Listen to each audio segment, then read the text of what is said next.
Welcome back to the Ride Laugh Podcast. If you love mountain biking, you are in the right place. Picture your last really fun group ride. You're back at the parking lot. The stoke is high. Everyone's talking about bikes, tech, nutrition, jumps, drops, berms. That's what we talk about here every week on the Ride and Laugh Podcast. You love bikes. We love bikes. Let's drop in. Sage, how are you today? Oh, Danny, legs are a little bit sore, but I'm ready to do this, brother. How are you doing? I am doing well. I am doing well as well. I saw you put in a brutal training ride, what you call your HIIT rides, your high intensity. What's the T stand for? Training? High intensity interval training. HIIT. Oh, interval. Yes. Right. Oh, I was missing a letter. That makes much more sense. Yes. So you don't use an indoor trainer. You use a road bike for your training, for your mountain bike training. Yep. And then you're just going up and down these hills. You're just like sprinting up and down hills. Yeah, it's brutal, bro. It's brutal. But you know what? I prefer that over an indoor trainer. I don't know how you do it, bro. I don't know how you do it. It's incredible. And you do the trainer road. So it's not even like, at least with Zwift, at least it's kind of like a video game. With trainer road, it's just numbers, baby. Yeah. I'm just like staring at the Matrix. There's just numbers dropping down on the screen. Is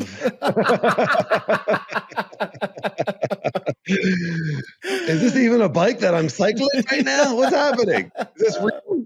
It hurts. It must be real. Yes. It really hurts. My indoor cycling setup is pretty money. I have the new Kickr bike Shift. Yeah. Stick told me about it. He really liked it. So I've been using that. It's pretty cool. And then I have a screen in front of me, a TV, and I go onto YouTube and I watch first person mountain bike videos. So instead of like looking at digital Zwift and paying extra for that, I'll just fire up like some videos of, some of these shredders just riding really fast, awesome trails. And I have music on, I have my fans going. All that said, it is hard to get started. Like some of these interval workouts, some of these trainer road workouts, like I know it's going to hurt. Do you have a hard time getting on the bike knowing I'm about to go up this hill 8 times? Like, do you have a hard time starting? Like, I know it's going to hurt. Yeah. I do procrastinate a little bit. Yeah, I definitely I do have a hard time getting started, but it's not because of the HIIT ride. It's just, I get engulfed in my work. That's the problem. I get engulfed in the work, and I don't want to stop what I'm doing because I'm on a roll. I'm just like, I'm editing. I'm in the flow, and I'm like, no, I got to get out to work out, and I know it's going to be worth it. I know when I'm done, it'll feel good. But like getting out the door, and you know what? When it gets cold, or if it's like deathly hot out, it gets even worse. It gets really hard to do that. So yeah, I got a question. Now that you are recording video for the pod, do you ever watch your own POV videos while you're on the trainer? Oh, no, I don't. Oh, that's interesting. Well, so much on that trainer, these hard intervals and I want to talk about this later some more, because so much on that trainer gets if you ride with cadence, it gets easier.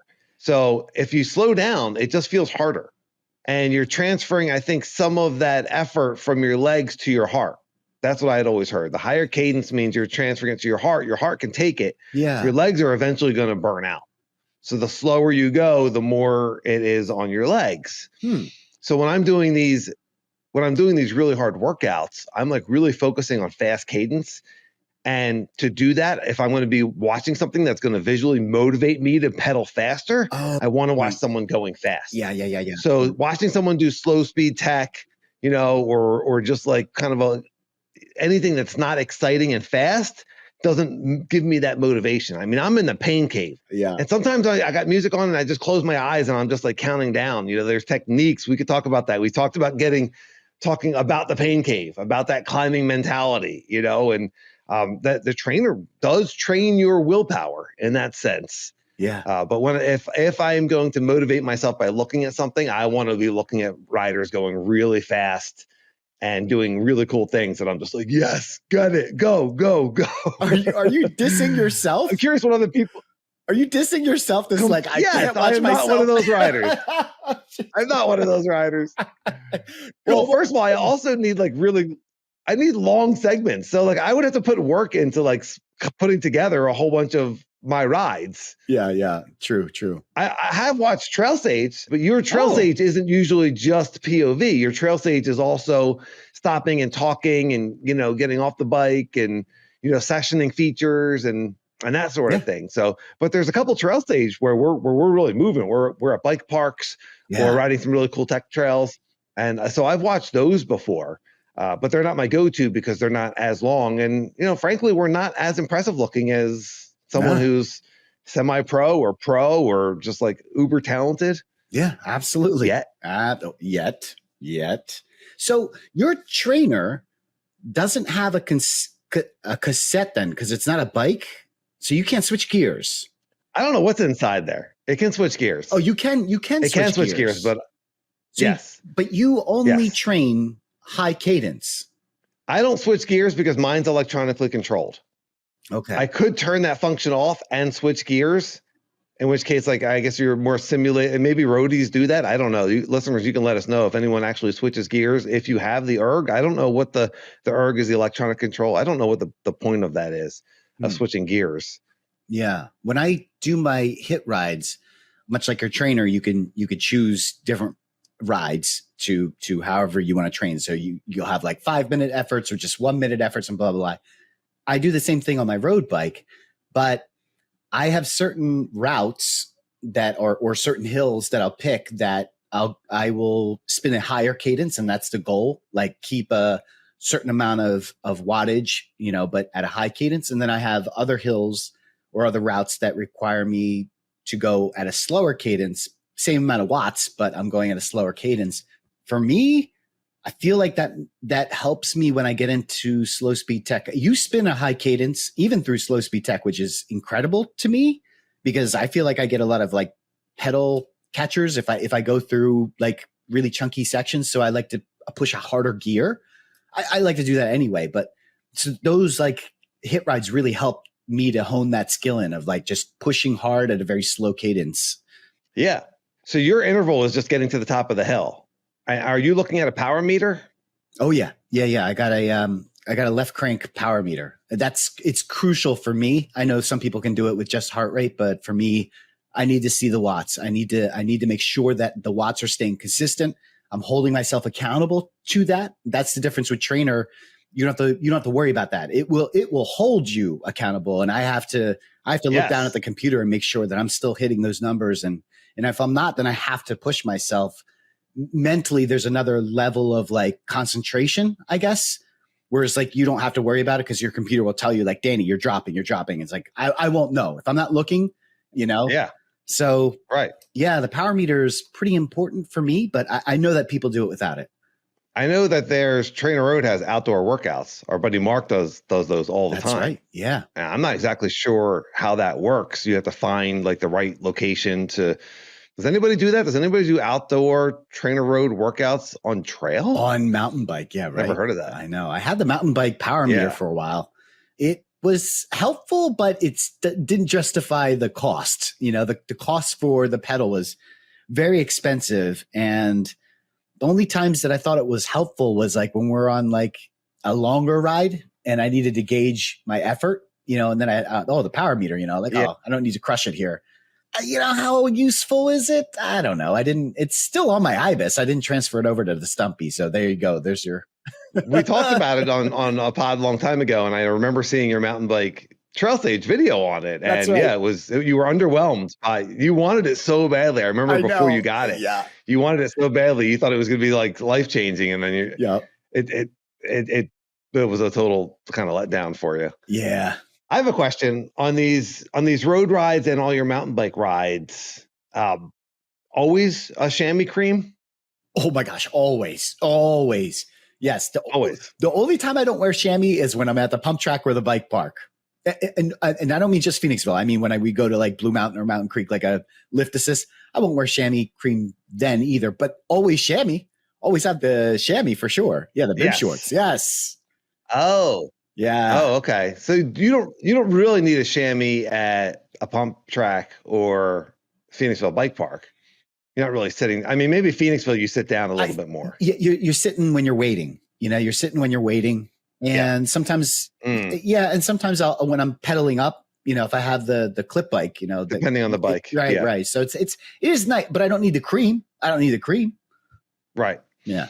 Yeah, I have the pump track. I don't need the chamois because I'm not sitting at all. Yeah.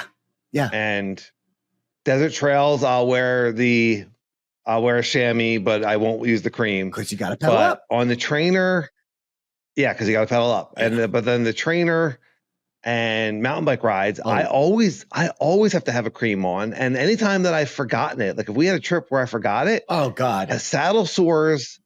Disaster. Even if I'm like riding a lot, if I'm wearing the cream and I'm riding a lot, I still start to get saddle sores. And it's this is a weird question, but for me, it's mostly on one side. One cheek? Dude. It's not even cheek, I guess.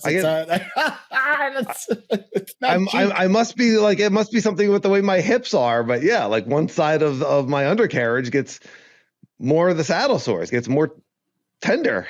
Interesting. Very interesting. I think I'm an equal saddle sore offender. Like I get them both sides. I get so nervous about it, like that I'll forget that I'll pre-cream, buddy. I will pre-cream. If we're going on a mountain bike trip, you and I will pre-cream. Pre-cream? That sounds horrible. That's like something about Mary or something. You're not riding with a loaded weapon, are you? You are pre-creaming at home, I presume. I will say it does make you feel like you dropped a load in your pants. Like you're like, I'm in the car and I'm like, this does not feel right. It's all creamy. Yes. I've never pre-creamed before. First of all, that sounds gross. I never want to say that again. I've never put it on and then gotten in the car. I always put it on at the trailhead. Oh, I'm wearing a chamois with cream right now, buddy. Just for this podcast. It's a rough ride. No, yeah. I'll do that. Look at that. You're sitting on a saddle. Yeah. You can just sit on an office chair. You don't need to sit on a saddle. That's ridiculous. Yeah. Oh my goodness. No, I do really get nervous about that. Cause I've had some bad saddle sores and they take forever. They take forever to heal and it's really uncomfortable.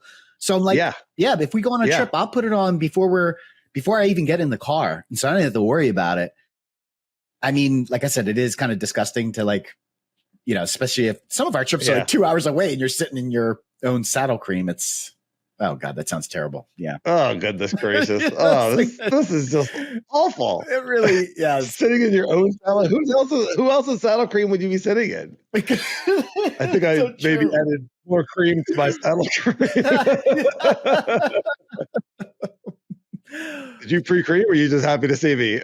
I mean, I can see you getting off at a rest stop and getting in trouble with all that cream in your shorts. You know? Police might be like, "Excuse me, sir." Yeah. Well, we've been keeping an eye on this place. Yeah, we know your type. Yeah. Have you ever had to reapply during a ride? Like a ride was so long that you had to reapply cream? No. Maybe I should have, but I never have. You ride with some? Oh yeah. I have these travel packets. Yeah. I don't mess around, dude. Oh. I don't mess around. Yeah. So you've reapplied? I've never seen you do that. I have reapplied maybe, I can probably count on my hands how many times I've done that in the 18 years I've been riding. It's got to be over 5 hours worth of riding. And we rarely ever do that. Oh, okay. You know what I mean? Like the Virginia trips. Yeah. I might have reapplied. Some of those rides were redonkulous and they were so hot and sweaty. I mean, I guess the cream is water-based. I mean, it's not like it lasts forever. Well, this is another reason for the fist bump, because I don't want to be high-fiving or handshaking anyone that's been pre-creaming or reapplying mid-ride and has saddle cream and putting their hands down their pants in all sorts of different ways, you know? Like it does feel weird putting it on at the trailhead, you know what I mean? Like, oh my God, it's terrible. It's like it's the one moment where I'm just like, please don't anyone drive by or come, walk by and, horrible. Got our hand like really deep into our pants. You know what I mean? It's like, it's really a bad look. We're not going to, don't send me an email that I need to reenact this for the podcast. I need footage of you putting your saddle cream on for the podcast. I am preempting this. This. Everyone on the podcast is like, oh, maybe this is the week I watch the YouTube. Maybe this is the one. Well, maybe we can get Jeff to do it. This pre-cream situation. Yeah, let's get Jeff. We'll hire Jeff to do that. Well, yeah, Jeff, do you mind applying the cream on camera? It's for the podcast. It's for the podcast. Yeah. You're rehired. Yeah, he's a good sport. Yeah. Like, wasn't I just fired for not taking video of you guys? Yeah. Well, this is your opportunity. This is it. This is it. You want back. You're back. Yeah. Yeah. Did you ever use the one that looks like, so we're using the type that you squirt onto your finger and then you can like apply it. But then there's the type that's like a deodorant stick. You ever use that one? No, dude, no. You need the cream, buddy. It's gotta be thick. Deodorant stick, like, no. Yeah. You've used that? Well, so yeah, I use that on the trainer. A lot of times I use that on the trainer because I'm home by myself. I can drop my drawers enough to be able to roll it on. That's the thing. Then you don't. You have to drop your drawers to get the stick. Yeah. I'm not doing that at the lot, But of course not. But I did read that there's less bacteria that way. You know what I mean? Like if you're sticking your hands in places and then applying and then sticking your hand in to get a little bit more. So you don't want the kind that you screw the top off and you're sticking your finger in there.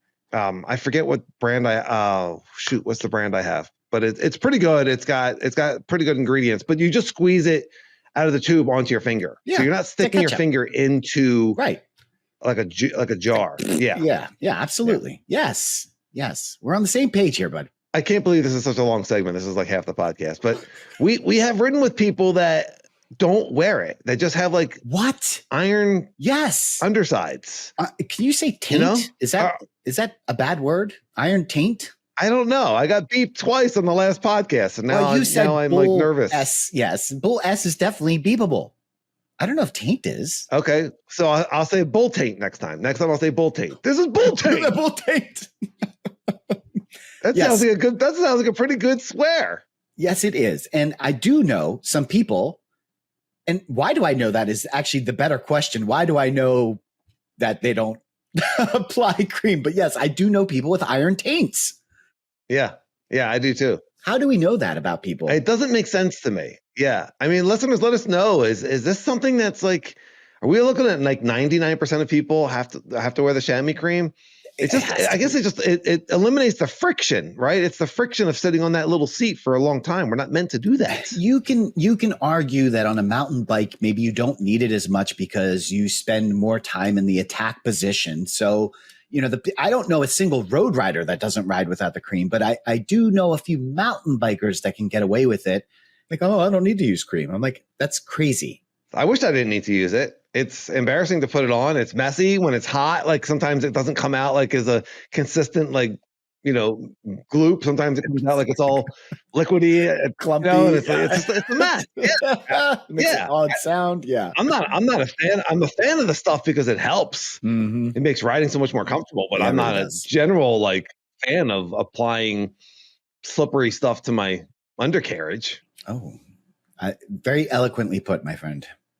All right. Well, this has been very fun and very interesting. Listeners, let us know. Yeah.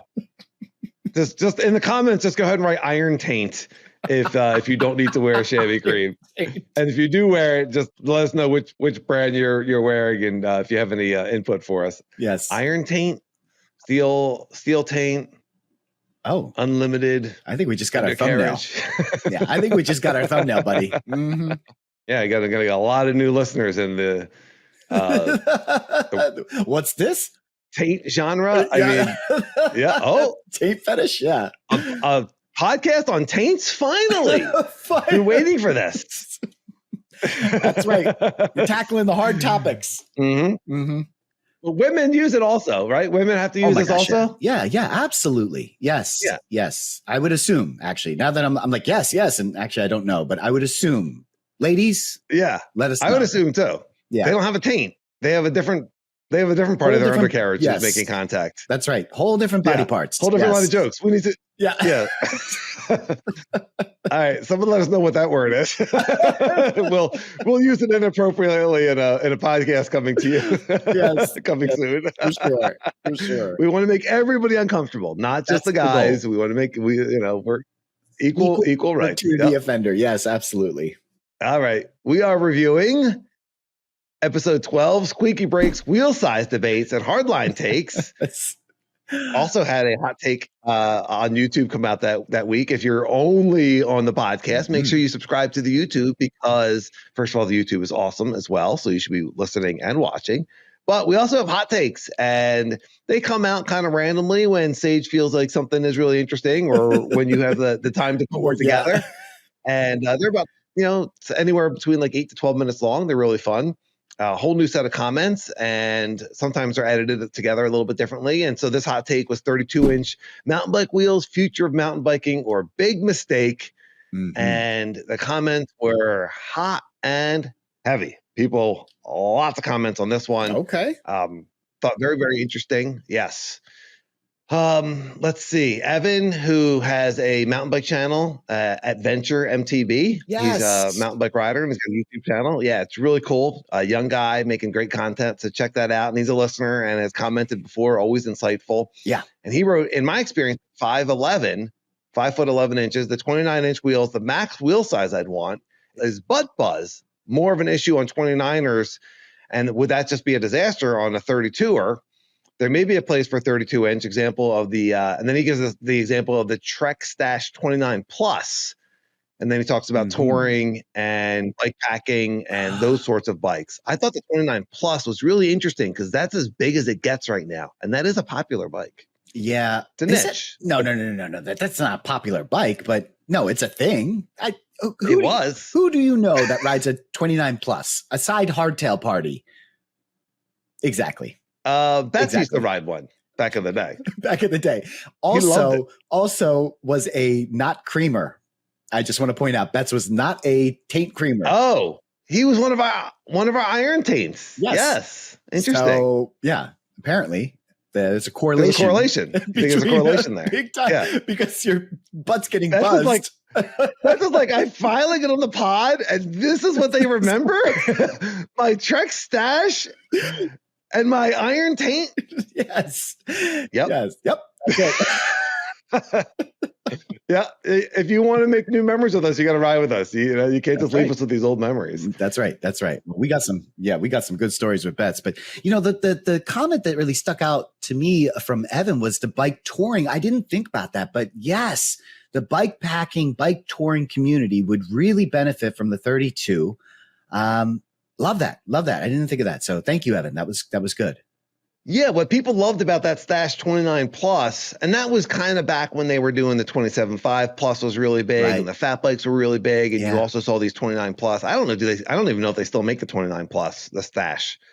But yeah, people love that rollover, that ability, and it was like a good for certain types of trails. It was for niche trails, and I would assume a taller rider. And that's what we're seeing in a lot of the comments on the 32 is maybe there's a place for it. But not everyone. I know you dabbled in the Plus. What is it about the Plus that you liked? I never got into the Plus. I never liked the Plus. It's the same thing as the fat bike. It just like mutes the trail a little bit. It just kind of like plows over everything. It's the traction is awesome. And like, so not just going uphill, but like, the cornering and just the stability. And for someone that rides like in a straight line, you can, the plus size or a fat tire just like has so much grip on the trail. And then it just kind of like, you don't have to, you're not falling into like each little gully or between roots and that sort of thing. You're just kind of like floating on top of everything. It's fun. Yeah. I never got into the Plus. I have a fat bike. So, but that's like the ultimate Plus, right? But I mean, for like regular trail riding, I never got into it. And I think it's because I think I'd rather have the tire sink in more. Like I'd rather it have bite. It's kind of like how some people don't want to ride a fat bike in the winter and they'll choose a gravel bike because they want the tire to sink into the snow and bite.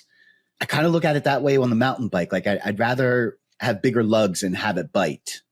I think there's a reason that the Plus kind of faded away. Yeah. I think that it was a novelty. Like you would ride it, you're like, oh, this is cool. But as your skill increases, you just want a bike that's more maneuverable and a little bit more challenging. There's much more you can do with a little narrower tire than some of these real big Plus tires. Yeah. I will say what I think came out of that as far as mountain bike progression, what came out of that whole movement was wider rims. Yeah. Yeah. So now we have 2.4, 2.6 tires, like very routinely. Yeah. You're almost, I mean, what were these 27, like the plus tires were like 2.8s, 3s. 2.83. Yeah. You know, maybe huge. a 3.2.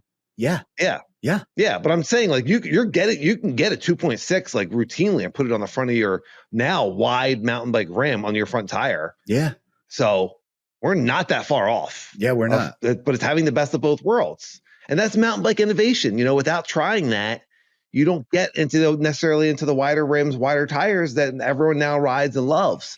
And you can do lower PSI and get more traction, but you still have all like the fun and playfulness and maneuverability of a regular size mountain bike tire. Yeah. And it's not nowhere near as heavy also. So, you know, that was Denny Genetti's comment. He was saying as far as the 32-inch wheel goes, the industry is always going to try to innovate and see what sticks. So, you know, we're looking at, you're seeing high pivot bikes, you're seeing inverted forks, you're seeing 27.5 dirt jumpers, right? Yeah. Jeff Jackson commented that his dirt jumper is indeed a 27.5, which is what I thought. You nailed it. Yes. Yes. Super curious about the 27.5, how that's going to feel. I know. And that thing was like all set up for cassette and everything. Like that bike sounds pretty dope. That's his new RE 801. Yeah. So you can look at it. Check out Jeff's Instagram. We'll put a link to it if you want to see a picture of it. It looks like a pretty dope bike. Yo, it does look really dope. And I hope you get to ride with him because I'd love for you to do like a comparison of your 26 to the 25 and see if Jeff doesn't mind. I'm like, Jeff, would you mind loaning down? Yeah. While you're watching me ride, if you could put some chamois cream on and I'll have, I'll get the camera out. Right. I'll have someone else record you because I'm riding. Yeah. Good news. I'm going to ride your bike and I need a video of you putting chamois cream on your taint. Go. You're welcome. And that video will be blasted out onto the internet. That's right. Yeah. We go viral. Absolutely. Yes. Jeff's like, wait. I thought Jeff Windsor was getting hit with this. How am I getting shrapnel? Yeah, it's not fair. 7 degrees of Jeff. Yeah, absolutely. Not fair. Yes. Why are we attacking our commenters and our friends? This isn't fair. It's all really not. Yes. I'll do the tape video myself. I'll do it live. Start an OnlyFans. Do it right now. Do it right now. My trainer's right there. I got a deodorant stick. Oh, you're sitting on a saddle already. Hey, now I forgot all the points. We start what was discussed? Dennis's point on innovation, mountain bike innovation. Right. Yes, 100% agree. I don't know, man. I don't know what's going to happen with the 32. I'm trying to keep an open mind. I'm just really worried that I just don't want to see that without the 32 even coming out, the 27.5 is getting phased, So like, even if there's a small adoption, it's not going to take much. No, it doesn't need the phasing out of the 27.5 doesn't need the 32 to come in. I know. I would think it would be weird. And this was on, I think on the hot take, someone kind of mentioned this, that they were a shorter rider and they could never see themselves on a 32 and they missed the 27.5. And I do think it would be weird if everyone's like, oh, well, the 32 is for taller riders, but the 27.5 was for shorter riders and that phased out. It wouldn't make sense to have a niche bike for tall, unless there's more tall riders than short riders. No, I think it's the point that I was making on that pod. I think that more people are gravitating to the 29 because it does make riding a little bit more. Oh. Yeah. So, there's less people. But then why did the plus all go away? Why did the stash go away? Why did the 29 plus tire go away? If making riding easier is the goal, then the plus tires did that. I don't think you said that. I don't think the plus tires made riding easier. I think I think that the plus tire only makes riding easier if you're riding hard pack flow trail. That's the only, like, if you're on loamy or rocky it definitely trail, smooths out. It definitely smooths out rocky trails. It definitely does. You don't notice that on the fat bike that it smooths out rocky trails? I think that on the fat bike, it's so fat that it does float on the trail. But my point is, do you always want to float on a trail? I don't. Like, I like to have the tire bite. I want it to get in there. That's what I'm saying. If the goal was to make mountain bike easier, then we would all be riding wider tires, plus size and fat bike tires. So the goal, if you're saying the goal of the 32 is going to make biking easier, and that's why 27.5 is going away. I see what you're saying. I don't know if I don't know that I agree with the statement of that the plus size makes riding easier. I don't know that that's actually the case. I'll probably have to dig into that a little bit. I don't have a plus size bike anymore, but there are places that I would rather not bring the fat bike, you know. I do find that the regular mountain bike just handles a little bit better. You know, like Mount Penn, I'll ride the fat bike at Mount Penn. I will absolutely do that. It's really fun to do that, but it's not my preferred bike there because I don't think that it is as, I don't know what the word I'm looking, capable as my regular full sus, you know, but there's also a lot of, definitely. Full suspension has a lot more going for it, you know, the back suspension versus a fat bike that is a hardtail, you know. So, I mean, there are other, I don't know, Danny. They had that full suspension fat bike. Yo, the foes. They made that full suspension fat bike for a little bit. Yeah. Casey had one. Yeah, the foes. And yeah, it didn't catch on. I mean, it was probably heavy as a mofo, but it certainly didn't catch on. Yeah, I know. I just, maybe we could have some of our listeners comment in, but I don't know that we can make the statement that a plus size tire makes riding easier. I don't think that's actually true. I think in certain instances it might, but on the spot, I can't think of why I would not want to do that. But you're willing to say that a 32 inch tire would make riding easier. Yeah, for a different, I do think that the rollover, that's different. Rollover is different from having a fat old tire. I do think that factually the rollover is going to be easier on the 32. And I think that's why there's a lot of people going away from 27.5 and companies are making less of it. And I think there's also a resurgence of the mullet. You see a lot of companies, they went full 29 and now they're offering a mullet because they realize that having a smaller wheel in the back helps you to get up to speed. It adds a little bit of snappiness back to the bike. Now for me, I would love it if they would make a full 27.5 front and back. You know, that to me would be the perfect bike for me, but it's harder and harder to find. The mullet is almost necessary, that the 27.5 in the back mullet is almost necessary for shorter riders because the 29 is going to buzz your butt when you lower the seat post. I mean, I know that's what Evan said. I did not experience that when I had the demo bike. And that frame was too big for me and I still didn't buzz my butt too much. I think that's more of a geo thing and maybe rider position. But I don't know. Commenters, listeners, please let us know if you're buzzing your butt more on a 29. I guess that's, I mean, what do you think? Well, the frame was, if your frame was too big, that would mean you would get less butt buzz. If the frame was your size and it was full 29er, then you would get more. I don't know. I don't really get butt buzz unless unless it's my fault. I'm too far back. Yeah. You know, it's obviously, but I'm a really tall, lanky, long-legged rider. Yeah. Well, then short riders that have a 29 in the back, let us know if you're buzzing your butt. Yeah. Yeah. We had a few comments. John mentioned a 32 29er mullet. I could see something like that. Like developing, right? You know, like put the really big wheel on the front, you know, I mean, they're getting creative. And Plethora of Pinata said 32 up front and 20 in the back. Penny farthing. Mountain bike penny farthing. Enduro BMX style, you know? Yeah. And low-key MTB, Nikki Shreds also said the penny farthing, which is, you know, the original mullet, not mountain bike, but it's pretty funny. A lot of penny farthing comments, which I didn't even think of, but it's really clever. So yeah, that is clever. All right, good stuff. I have a question. When you were on your flat pedals, did you notice a difference with climbing? Yes. Versus being clipped in? Horrendous. I don't know how the flat pedal folks do it. I really don't.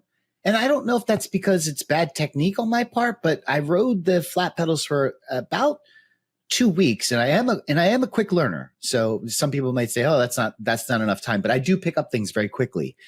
And on a technical climb, that I'm not talking like a regular flow climb, I'm talking about a technical climb with some steepness. I could not keep my feet on the pedal. Like you'd have to do this like scoop technique, and it's just not conducive to what you want to be doing. And this is the worst part. That flat pedal messes with your power. Your power is just, it becomes a slam down. You only get the forward thrust. Whereas on the clips, you can get a full rotate. You can pull up as much as you pull down.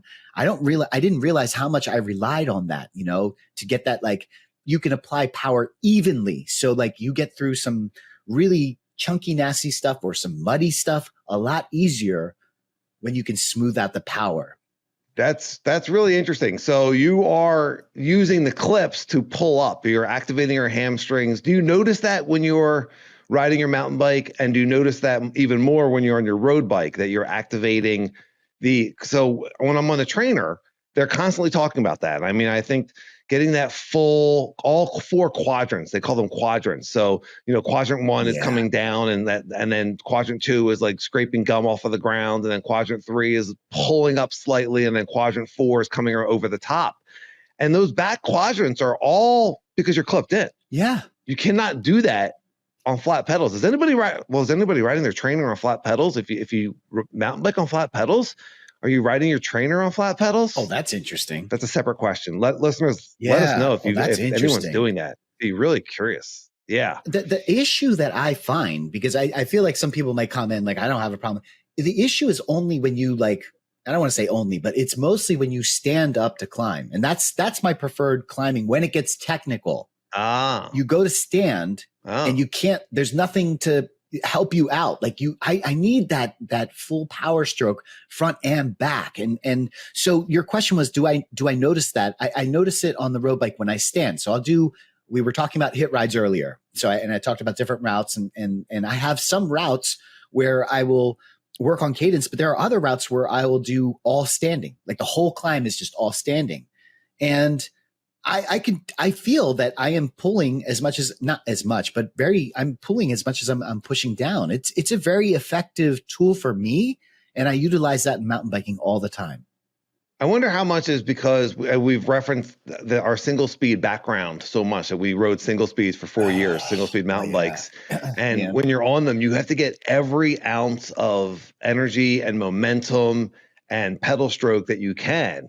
And there was like, you would be standing up and mashing up a hill, and there would definitely be that obviously the hammer down, but you would also be consciously be pulling up, just like you could feel on the single speed, you can feel like every link in the chain, every tooth on your chain ring, like you could feel where the power is with that. And then taking that over to mountain biking, and you still ride that way on your geared full suspension. Yeah. I don't. No. And we've talked about this, that, many times that because of the trainer, and it's really been training me to increase my cadence, and that my legs don't get tired, and it shifts that energy to your heart and your lungs, so that my legs don't get tired. But I've noticed on a lot of the tech here, people are like, they want to be in 3rd gear, they want to be in 4th gear, they want to be being in a tough gear. You want enough speed going into a lift. And then you want to be able to hammer up and still have enough power and be able to get back up to speed to continue riding, like climbing the waterfall or some of these lifts that we do that have tech afterwards. Yeah. And I'm in 2nd gear. That's because crazy. when I get up there, I want to be able to spin a faster cadence. Yeah. And it's working on some level, but I think that it is maybe limiting. And I'm just starting to think wait, why am I in 2nd gear?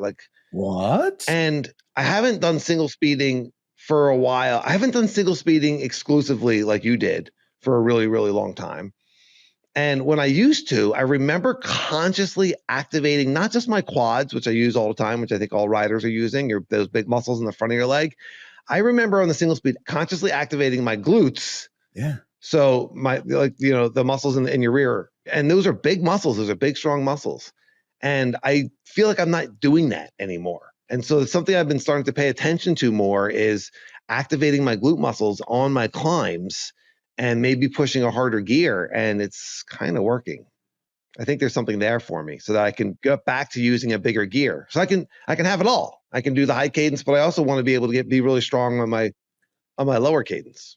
I love it. I love it. So the advantage there, I mean, not only do you get to activate the full stroke, you're getting the pull up as putting down, but you also get more dynamic on the bike, because in order to spin a higher cadence, you're most likely going to be sitting. I mean, you could spin a high cadence standing, but it gets really awkward, especially at like a really high cadence. If you're standing up on your pedals, it's usually a slower cadence. It allows you to be more dynamic in the moves. You don't really need it because you're so amazing on the Tech South. Like you were blowing me out of the water. Like I'm thinking of like, I almost said 3 B word, but 3 ledges, like I didn't get that till like I didn't even get it because a runner ran into me. Remember that? I was right at the top of the, yeah. I had that though. I had it. Yeah. But it took me forever to get that. Yeah. It took me forever to get that. And you pretty much sit almost that whole way. And I was, standing and cranking as I normally do. So my point is it will help you with the dynamic stuff. We talk about that a lot, and it's something that you want to work on more. And I think this is going to help. I was going to ask you, if it's not too much of a pain in the rear end, could you slap your flat pedals onto the full sus and take it out to South and see how you do on the Tech? I would be really curious. I wonder if it's just me. Like I definitely struggled a ton with the flats climbing. I could try it. I don't really want to, but I am curious. Yeah, I am curious. Josh at Slanted Ground did his video where he was talking about, rider submissions, and he showed me going up on a left, and he asked if I could do that on flat pedals. And I was just like, I don't think so. Oh, I don't know. Yeah, I wasn't talking about that. I mean, that would be interesting to see your thoughts on that. No, I just meant like doing a regular, just climbing up Mormon, climbing up National Trail, not doing anything crazy. No crazy lifts, just your normal regular ride. See if you can do a technical climb in flats, or if you're struggle like me, Yeah. I mean, you're going to struggle on it's going to take you a while to get used to. That's the only downside. And what I found was I struggled on the downhills, but after like 3 or 4 rides, like you really learn how to activate your heels, and get that wedge position, or, the double heel down, one of the two on the downhills. It just becomes intuitive is what I noticed. So, but it takes a while to get there. I just don't know that I want to commit 3 or 4 rides to getting there. Right. Yeah. And if one ride's not going to really be indicative, then, what am I just kind of like wasting a ride? Yeah. So I don't know. I am on the flats on the dirt jumper, and I really only ride the dirt jumper at the pump track right now. Desert trails here and there on the beginner line, but mostly the pump track. And I'm pretty comfortable on them. Yeah. But it's a pump track. I'm jumping. I'm doing that transfer jump. Yeah. And then I am like just trying to, in between laps when I'm getting tired, I'm like just like doing like some trials moves. I'm trying to go backwards and absolutely, just kind of moving the bike around. I do bunny hops and things like that. I'm fairly comfortable on the flat pedals, which is kind of surprising, but it's also pretty cool. Yeah. Well, then try it. If you put your money where your mouth is. Listeners, let us know. Who goes from flats to clips? I feel like the people on flats that can do everything, they're at the Mecca. Yeah. I mean, if you're on flat pedals and you can do all this stuff, then you're riding the mountain bike properly. Yeah. Whereas if you're clipped in, it might give you certain advantages. Obviously, it gives you certain advantages. That's why we like it, I mean, and some of those advantages I think are in climbing and in pedal stroke, and those are good. I don't want to give those up. And those are good. It's when you're using the clips to get the butt and the downhill, staying attached to your pedals. Absolutely. It's when you're using the clips to lift the bike where you're supposed to be using technique, or to move the bike around where you're supposed to be using technique. That the clips aren't made for that. They're not made to move the bike around. They're really just made to make pedaling more efficient, or to keep you attached on a chunky downhill. But when you're bunny hopping and you're pulling up with the clips, right, that's improper technique. And it's actually kind of dangerous, because you could pull yourself out of the clips pretty easily, and then you got a leg flying all over the place. That's happened, right? I mean, I don't know that I want to go that far. I mean, I think the clips get a bad rep there. The clips are only bad if you develop bad technique and you put yourself out of bad body position, and that's the danger. With flat pedals, you can't be in a bad body position. You will not be able to ride your bike. Like you'll exit off the bike. With the clips, you're stuck to the bike.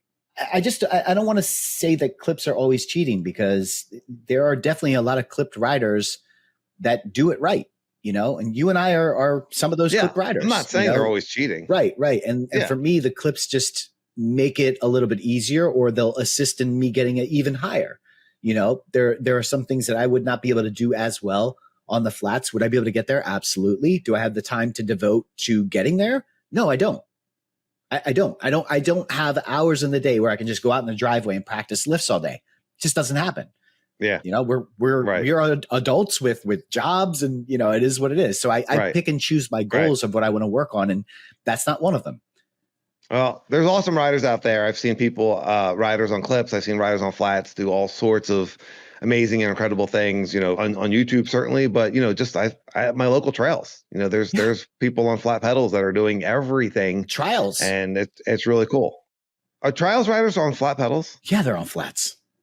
They are, right? Yeah, it's insane. Of course they are, because they always kicking a leg out. Yeah. Yeah, it's insane. That is insane. It's absolutely insane. That's how much the technique. Yeah, that's the technique. Yeah, absolutely is. Yep. Yeah. The way that they are able to jump with the bike is just really cool. Yeah, it really is. It's just really cool.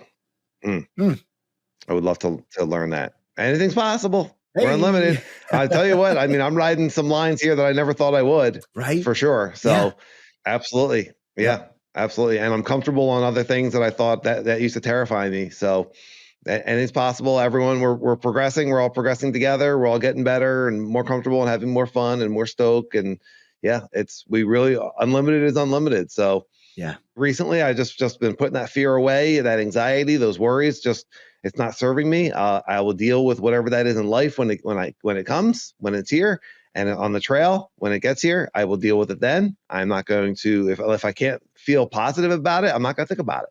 I love mountain biking. I don't want to think about something where I didn't do well, or I crashed, or I'm concerned. I'll just deal with it when I get there, or I'll ride around it, whatever. Yes. Let it go. It's all good. I love it. Speaking of going with the flow, what is your mountain bike gratitude of the week? My mountain bike gratitude goes back to my ride today.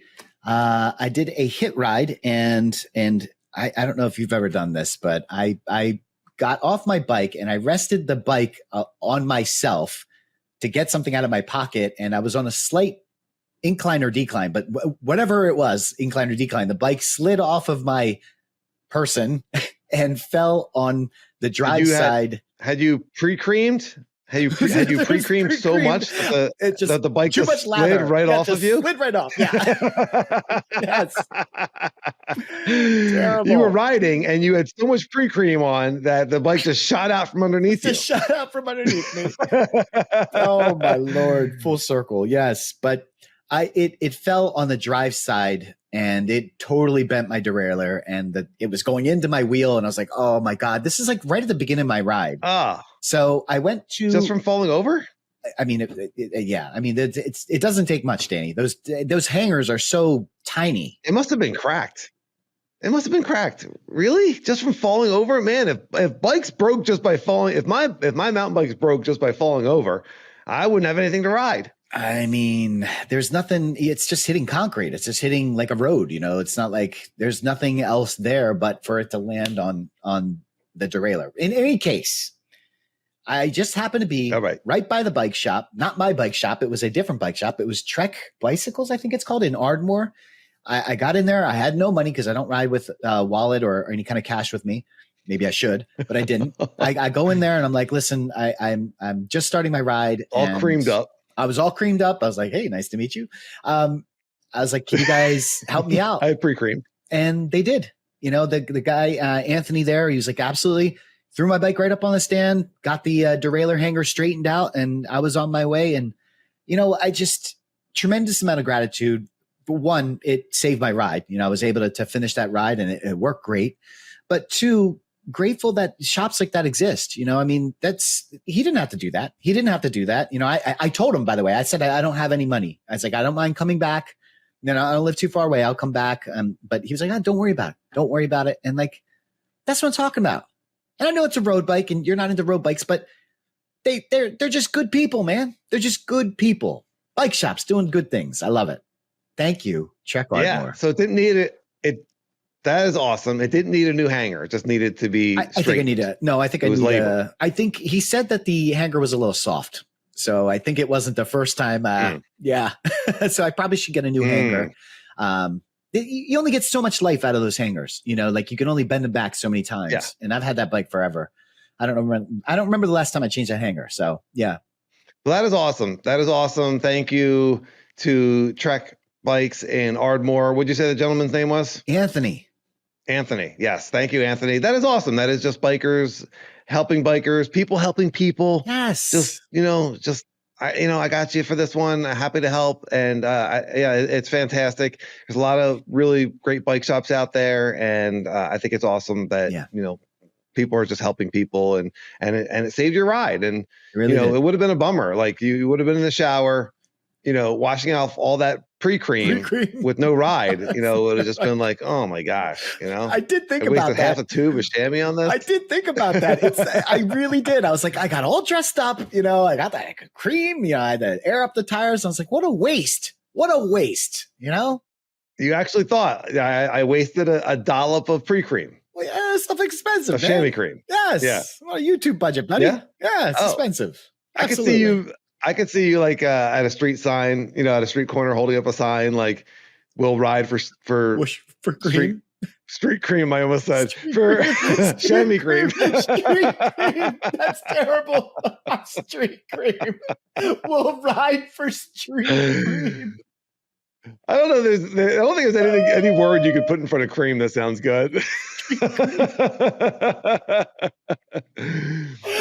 Please help, YouTuber. Need chamois cream. Street cream.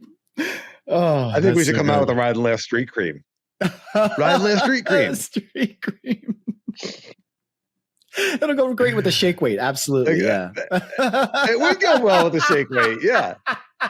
Don't hold the shake weight, and after you pre-cream, it might slide out of your hands and hit your friend. I gotta hold my wall with this Ride Laugh shake weight with the pre-cream. They didn't tell me not to use them together. Oh boy! All right. My mountain bike gratitude of the week is also going to a bike shop and to a bike company. Hey! So I was at a flow trail called Bean Peaks. My derailleur decided to self-destruct, went into my wheel, got totally ripped off. In the process of getting that repaired and replaced, bike shop noticed that there was a crack in the rear triangle of my pivot Firebird. And so it needed to go to a pivot dealer and needed to get back to pivot to see if it was going to be warranted or a crash replacement or however they were going to handle that. Yeah. So I took it to Action Bike Shops in Mesa, which is their new location, which I've been to before. It's fantastic. Action, really great bike shop. And Lance, who I've known for years, I've been going to the other Action when I used to come out here and visit. And he's the mechanic at this location now and just totally took care of it like a good bike shop would, communicated with Pivot. And so this could be multiple weeks of gratitude because Lance at Action did a great job and so thankful for that. But also Pivot, like they just replaced the rear triangle. They didn't charge me for it. They took a look at it. They said, all right, here's a new one. It's orange. It's brand new. I love it. So Pivot came through and, they're a smaller company. They're more expensive. They're boutique, but they have excellent customer service. And you hear stories like this about Pivot. I know our buddy Matt, he had a cracked frame and Pivot replaced the entire frame. So I really appreciate that. If you're like a bike manufacturer that stands by its product and says, we're going to take care of our customers, that's fantastic. And a bike shop that takes care of their customers and works with those companies. And I didn't even buy it from Action. And they were still there to help me out. So just gratitude as a really good for a bad experience. It was a good experience. Yeah. I mean, I have a comment on that as well, but yeah, I do want to shout out Pivot because it's we're not talking about Specialized. We're not talking about Trek. We're not talking about Giant. And Pivot's more of like a smaller boutique brand. I mean, it's not like a small, but that's, for them to have extra frames that's a lot, and for them to step up to the plate, own it up. And it's just fantastic, man. I've heard horror stories, about other bike companies not following up for a lot less. So shout out Pivot for doing the right thing and standing by their customers, and shout out Action and Lance. I wanted to point out, we talk about gratitude all the time, and and things happening for us, and that Bean Peaks ride, we talk about, if that didn't happen, maybe you could have gotten hurt. Because that happened, you found a crack in the frame that you might not have seen. Actually, you didn't see it. It took the bike shop to see it. You might not have known, and maybe something serious would have happened. Maybe that frame would have completely failed and you really got hurt, right? So so much gratitude in that moment. That really does speak to letting things happen, and things are happening for us, and things happen for a reason. These are signs, and you were open to it, and you didn't get upset. I mean, you were upset. Obviously you were there to ride a bike and it kind of got ruined, but then you quickly returned back to the moment, to the present. What can I find out of this? And this is what you found. So, dude, that's awesome. Right. Yeah. Yeah, that's fantastic point. Absolutely worth mentioning. We talked about this last week about you being at Blue Mountain and your brakes exploding. Right. And one of my comments was like, we'll see. Right. Was that good or bad? We'll see if there's going to be something to appreciate out of that. And same thing, this Bean Peaks experience where my derailleur explodes and it seems like it's bad.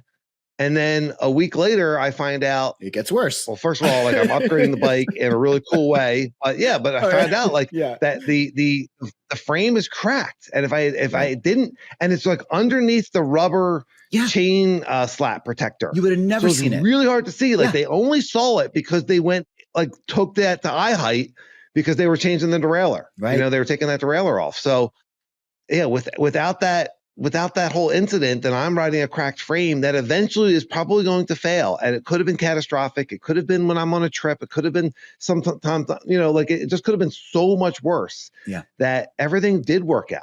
Everything happens for us. So just going with the flow, don't judge it.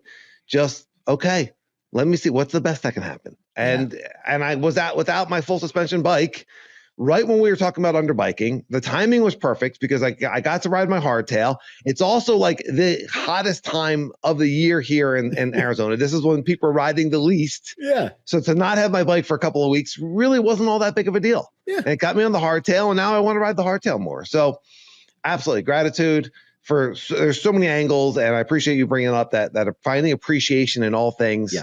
Everything happens for us, not to us. That's definitely something that we talk about here on Ride and Laugh all the time. And it's a mantra that really helps with riding and it really helps with life. Yeah. My mountain bike tip, I'll keep it short, and it goes back to the issue that I had. And I'm not sure if this was a mountain bike tip before in a prior episode, but I'm going to bring it up again because it really is something that's handy. Buy a spare hanger. Next time you have to buy a hanger, or if you don't have a spare hanger, buy a hanger. Buy two. They're not that expensive. I mean, it's relative, but they're usually between $10 and $20. These things, you can only bend them back so many times. I always keep one in my pack, my riding pack, for the full suspension. Although now I don't need it because I have the universal, what does SRAM call that? There's no derailleur hanger anymore. It's mounted right to the frame. The SRAM transmission did away with the hanger. Yes. Right. Yeah. Yeah. So if you have a bike with the newest SRAM drivetrain, then you don't have a derailleur hanger. I upgraded to that because I have cracked my hangers so many times. Yep. So I'm very excited about that. Lance was saying there's pros and cons. Shimano still uses the hanger, and so there's different directions you can go with that. Of course. But yeah, I think most people probably still ride with a hanger. If not on your current bike, you might have some other bikes. I have hangers for all my bikes. I just didn't have one for my road bike. I'm going to go and buy one now, and I'm going to buy two just so I always have a spare. So that is my mountain bike tip. Yes. Throw it in your pack. It doesn't weigh anything. It's small. It'll save you. Excellent tip. And I think maybe you did give it before, but it's a good one. It is. The double-sided tip. What do we call that? Double-sided tip? Because we gave it twice. Street cream. What? No, what? Wait. Double-sided tip. That's what I was thinking. You could use this tip with a street cream. All right, this is an interesting podcast. Got a little blue, but it was fun. I hope everyone enjoyed. And if you didn't learn something, I have to say, I hope you were at least entertained. Right? Yeah. If you're still listening, you are definitely one of us. You love mountain bikes. We appreciate you. Please rate and subscribe on your podcast player. Please leave us a review on Apple and give us 5 stars on Spotify and anywhere that you listen. Give us a thumbs up on YouTube. Leave a comment. Watch till the end. Tell your friends. Leave us a super thanks. Yes. We appreciate everybody. Have a wonderful week and a great week of riding. Ride and laugh. I'll see everybody.